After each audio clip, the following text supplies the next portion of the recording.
Welcome back to Meg's Mysteries. March, Monsters, Myth, and Magic. This story's called The Cry of the Banshees. Hello, this is Beth and Timothy. On our 20th anniversary, we decided to take our vacation in Ireland. Timothy always wanted to go see where his family came from. County Cork, Ireland. So I saved up for the trip as a prize for his anniversary present. Now we're off on a vacation to remember. The plane lands and the scenery takes our breath away. No picture can compare to the beauty of this land. Emerald green, seas of blue, with cliffs of white. It was much more than we dreamed of, a place like a fairy tale of long ago. I made reservations at an old inn, the Golden Angel. It was in a small village town not far from County Cork, where Timothy's family had lived for ages. It was a vacation package I couldn't pass up, and we'll be here for 3 weeks. The village was like a storybook right out of Grimm's fairy tale. The inn was perfect, like being back in time. The village itself, with its little shops and old buildings, they looked in perfect condition, almost like they were just built today. The village residents were friendly and welcoming.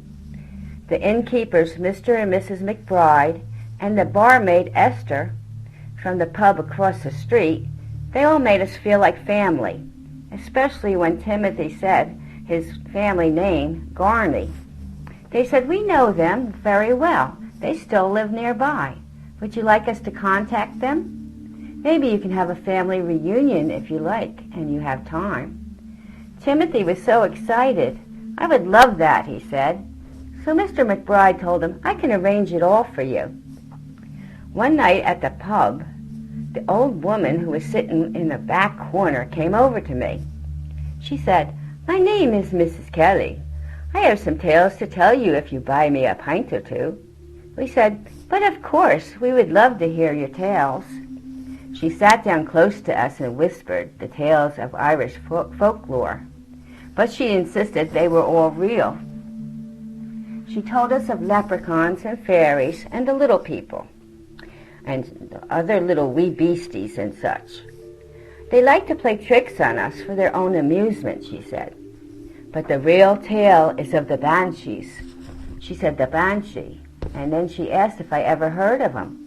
I said no, so she filled us in on the legend. A banshee is a female spirit who warns of impending death or doom.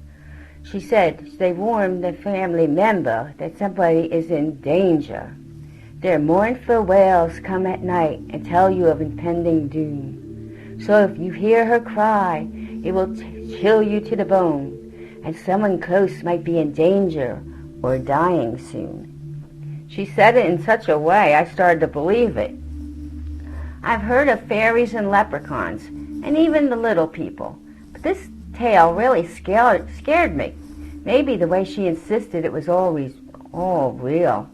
She drank her pints and then she left, telling us, "Beware." The barmaid Esther came over and said, "Take no mind to her silly tales. She likes to get a pint or two from the tourist and tell her tales. She's harmless." So we all laughed and went back to the inn for the night. The next night, Timothy went to the pub with Mr. McBride to meet his cousin, Emmett Garvey, and make plans for the family reunion. Timothy was so excited to meet him. I told him, "Go have fun. I'm tired. I want to relax tonight." So he left me with a good book and said, "I'll not be long." I told him, "Go have fun. Don't worry about me." So I sat down to enjoy a new book I bought about the area legends, a nice cup of hot tea, and I was all set for a relaxing night. The weather was so warm, I had the window open and a nice breeze blowing in. Then I can hear my name being called from outside. I looked but saw no one. Then I heard it again. "Beth, Beth." It sounded very far off, like I was like in a trance, and it was luring me out. I had to find who was calling me.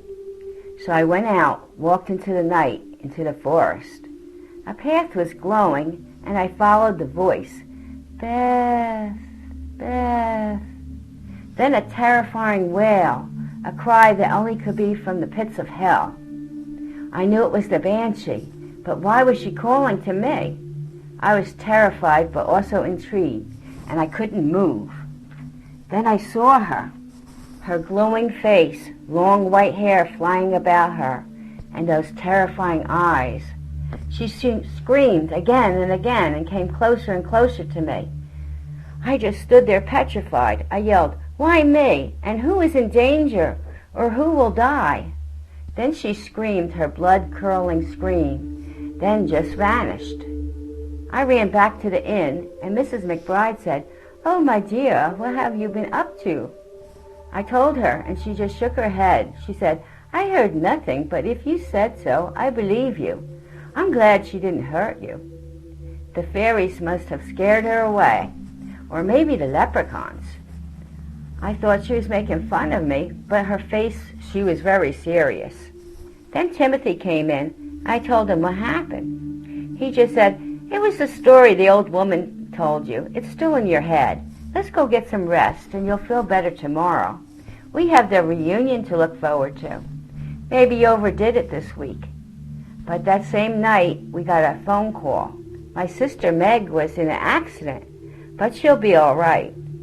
So was that the cry of the banshee? Was she telling me that somebody was hurt? Somebody close to me? I hope no more doom is waiting for us. The reunion went well, and we met a lot of the family. Now we're off for home, still safe, but what's in the future for us? Only the banshees know. What do you think? Do you believe in fairies, leprechauns, and such? I rather believe in them than in the banshee. What about you? Do you have any tales or legends? Leave a comment. We love to hear from you. Hope you had a happy St. Patrick's Day. Until next time, enjoy your evening. I want you to go check out Living History Mysteries channel, Drew, for more of the Banshee legends. He tells it so well. And more shout-outs. Bootsy on the Beat, RV Life with Adrian and Ruth, and Carol XL. You'll love these channels as much as I do. So enjoy and have a good evening. Until next time.